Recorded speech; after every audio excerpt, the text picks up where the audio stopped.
Okay, I'm definitely live on both platforms. That's great because yesterday I forgot to hit go live. Go figure. Today's coaching session. This is Fearless Singer Daily Bite-Sized Coaching. So I am going to present with you any kind of topic from voice technique to mindset to business. I'm going live for the next 10 days. Well, that's what I'm committing to, and then I'll reassess. But yeah, going live daily. Not sure if you've done it before. Takes a lot of gumption, takes a lot of nervous system regulation, and not it works out in the end. But there's a lot that goes into putting yourself out there, whether it's on a stage. I actually find it's way more comfortable on a stage singing to even a bunch of surly looking humans. That's happened before at certain places. But then, finding out that they've got ailments, so they're not really upset about the music. They're just, had a little bit of gas or whatever. But I find it actually way more comfortable doing that than actually going live. So anyway, I'm not whinging. This is actually really, really cool. I'm really glad that I'm doing it. But yeah, so next 10 days, please join me either on Facebook, I'm on YouTube or Instagram. And like I said, just bite-sized chunks of coaching, and it's all related to voice, mindset, and business. So actually, today is actually going to be super exciting. I'm sharing a vocal concept that was created by an incredible vocal educator, Janice Chapman from the UK. She's of the classical world, however, very much an exponent of the philosophy that there's not a lot of difference between CCM, so contemporary music, and classical in terms of vocal function. All the same stuff is happening. It's really just on top of that, there's a few little differences, and then obviously it's style. So I love that she's very embracing of CCM, so contemporary music, and yeah, I love that there's no snobbery there. And there's this also an incredible educator and a vocal scientist, really. So he works in pathology, Dane Chalfin from the UK, who's been able to take that work and merge it and place it into that contemporary sphere. So that singers who are like, how do you belt? What does that even mean? What do I have to do with my voice to be able to belt? It means that singers are now able to easily access those sounds through this method. Well, it's not really a method, it's more of a technique, so that they can easily just go there. So Primal Sound, what is it? So basically, it's these different sounds that we make as humans that we've been making ever since we were tiny, tiny tots. In order to survive, we've learnt how to communicate without words, but just through sounds, so that we can get fed and get our needs met. We all have access to it. So those different sounds, we know the sigh, we know, everyone just do a sigh. Ah, it's a breathy sound, isn't it? Lots of air's coming out of our mouth. Now, for that particular sound in a singing context, we do need quite an energized postural alignment. So we need to be standing with our feet in line with our shoulders, nice soft knees. And if you want to go back to one of my earlier videos, I give you this incredible rebalancing exercise to ensure that you are standing in lovely postural alignment. You can also use a wall, is always really good as well. So yeah, you really want a nice energized body, even though you're going, there's a sigh. Now, how do we then take that sigh and then put it into music? I'm going to get there. Now, the next sound that we all really know is the whimper. Oh, everyone just do a whimper. Or be like a little puppy dog. Feed me, mama. I don't know why I'm Italian right now. So that's the whimper. And then the next sound in this primal sound category system is then the whine. So we really feel it from our stomach. So imagine you've got like a really sore stomach and you're gonna go, oh, oh, oh, mom, you know, mama. Go back to the Italian. So that's the whine. We do that when we want something and we're not getting it, and it's really hurting our feelings. And actually feel what's happening here with the tummy wall. That'd be interesting to see what you feel when you do that. Now, the next one is the call out. So you're yelling out to someone, you know, you want to stop someone from standing out. They're going to step out in front of a car. I've actually seen that and I've had to call someone out like, So this one is great. If you put your hands on your chest to feel into the vibrations, you're going to put your fist here. So this is one of the areas of our diamond of support.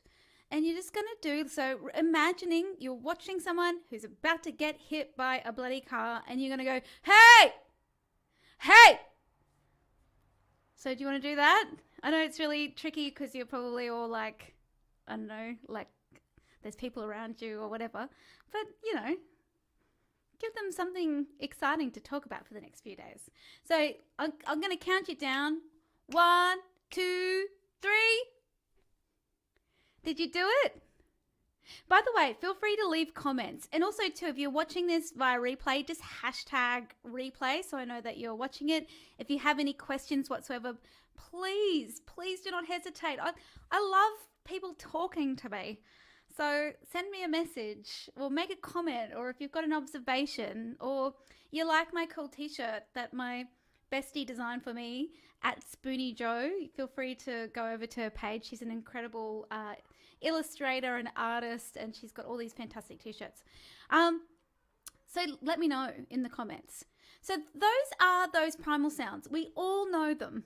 It's in our body. And now you're probably asking, but then how then do we translate that over to singing? So if I told you, okay, what if I told you to belt right now? What does that mean to you? Yeah, I really want you to belt that. Oh, actually, by the way, can you just like raise your soft palate? What does that mean to you? What does it mean to you if I go, yeah, like I want you to think like you've got a wide open throat, like things like that. Actually, that's probably a little bit more helpful than the other stuff. What if I tell you to, I don't know, you need to be really breathing more diaphragmatically, you know, things like that. They're kind of meaningless. But then when I say things like, okay, actually, we're going to sigh that line. So it's something that we can connect to straight away. And this is why it's fabulous. And it's fabulous for both styles, classical and contemporary. So, okay, I'm going to experiment. Oh, that was a funny chord. Oh, I did it again. I'm going to experiment sighing on all of me. So it's quite breathy. Ah. All of me, why not take all of me? Can't you see I'm no good without you? So it's sighing. We do it if it requires a little bit of that kind of despairing emotion, or, you know, yeah, it's got a poignancy to it. Ah, yeah. So that's how we do that. Now, look, something to be, I guess, just mindful of when you're doing the sighing sound. So let's try another song. I'm just trying to think of something that's a little bit more consonant-driven. Okay, let's just do a blue monk. Being alone. Okay, I don't need the, yeah. So, for instance, when we sigh, being alone, life is your own, there is that chance that your consonants might get a little bit lost. So you want to just put a little bit more energy into the consonants when you do that. So look at me, I'm as helpless. So really put a bit of energy into the consonants when you do the sigh. The next one is the whimper. So going back to all of me is where it's kind of a similar vibe to the sigh, that but we've got what we call a little bit more pressed phonation happening. So we're cleaning up that excess breath. Yeah. So I'm just going back to all of me. Don't really need to play, but I think it's good to just give myself a starting chord at least. So it's like, all of me, why not take all of me? Can't you see I'm no good without you? So you can hear that it's not as breathy like as before. All of me, all of me. But it's still got that emotional poignancy. Another thing that I will do is I'll give myself an actual context. So say, for instance, for the sigh, you'd think, that time when you just felt that feeling of despondency or despair, or you take yourself back to that moment. Clearly, obviously, do a memory that feels safe to you. You don't want to go back to that time when, you're at your rock bottom. You probably need help with, that. But, just sort of tap into that, a memory that feels safe where you can go there. With the whimper, I like to think of it like it's this kind of like you're singing a lullaby to a child to regulate their nervous system so that they can go to sleep. So all of me, why not take? It's beautiful, it's soft, but yeah, we're just not using over like that more breathier sound. Again, always maintaining this sense of energized posture, yeah, which means that we're standing with our feet hip bone width apart, knees nice and soft.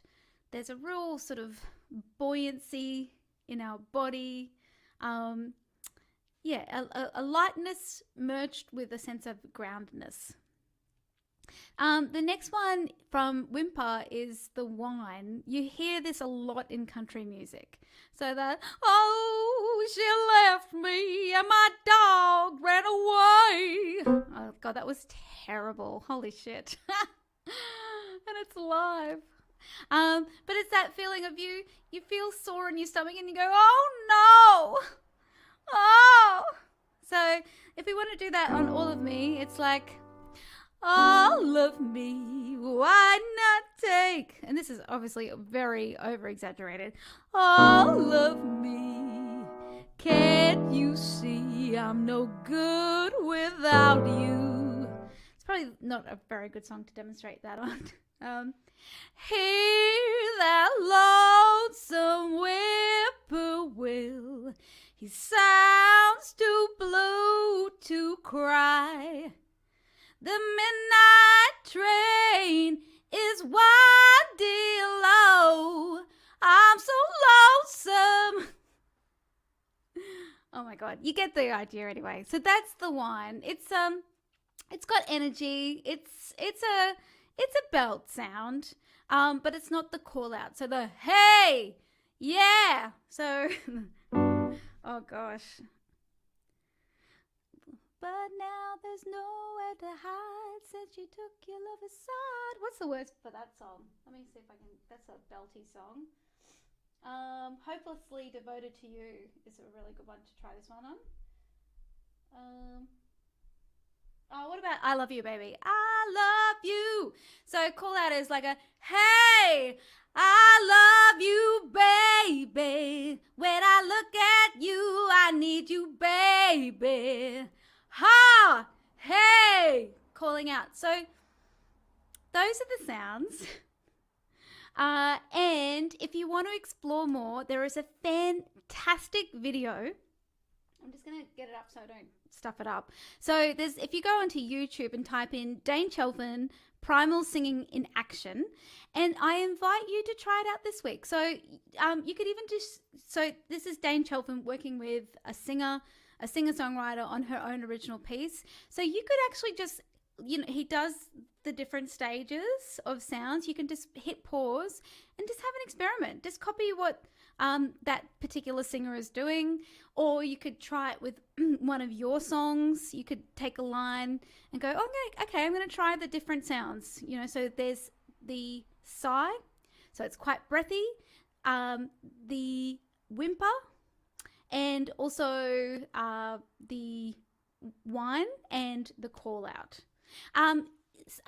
Sorry, Sean. It's Dane, Dane, Chalfin, Chalfin. And there's quite a few videos there, and they're all very good. So please bloody get into it. Honestly, I can't even begin to describe how much this has changed my singing. I'm always, I don't know, I just feel like it's been like the gateway into that emotional connection. And I guess when you learn vocal technique, it's fantastic to learn about the voice. It's fantastic to learn how it works and all the rest of it. But then when you can sort of move away from that and then find easier ways to connect, it's just way more powerful. And your performances will be way more authentic. You will have so much fun as a singer playing with the different sounds. And yeah, it just comes back to that C word, which is connection. You're connected vocally, you're connected, like once you connect to those sounds, you're well and truly connected to your breathing support and your airflow. And yeah, everything just seems to work. And it's amazing because I remember Irene Bartlett from the Conservatorium talking about the fact that, yeah, technique is there. It's all great. It's good stuff. However, there's so many ways into singing in a way that is supportive for you and that is balanced and healthy. And one of those ways in is through emotional connection. So when you're fully connected emotionally, everything all seems to take care of itself, because ultimately we know, like, even though singing really, this wasn't all designed to sing. Like it is kind of like, it is quite an abnormal thing that's come out of our evolution. All of this was designed for us to put food into our mouth and also to keep foreign objects out. So yeah, the body knows what to do. The body knows more than us. It's basically our job to get out of our own way and to come back to that emotional system and use it, and our own our primal instincts. Gosh, that felt really inarticulate. Doesn't matter. Psh, psh. Anyway, any questions with that? Any more questions? Did you have a little play? How did it feel? I guess when you are playing with this stuff, it's really important to really tune in and reflect on what's happening in the body while you're doing it. If you feel any sort of little kind of irritating kind of, like itchy, scratchy feeling, it's probably meaning that you are pushing a little bit. Obviously, before you do experiment with this, it's good to do a vocalizing session. So, making sure that everything's nice and warm before you go into it. And really suss out what's happening. What am I doing? What are my knees doing? How am I feeling? How am I standing? And that's part of we're in the woodshed stage, checking it all out. And then obviously when we get up to perform in front of other people, it then becomes a conversation with our audience. And that's really important because, again, connection is key in every aspect. I hope that was helpful. Again, please leave me any questions. You can DM me or put anything in the comments. Dane Chalfin, DaneChalfin. Janice Chapman, JanicChapman. I can just write this in the comments, can't I? Ugh. All right. Take care. Lots of love.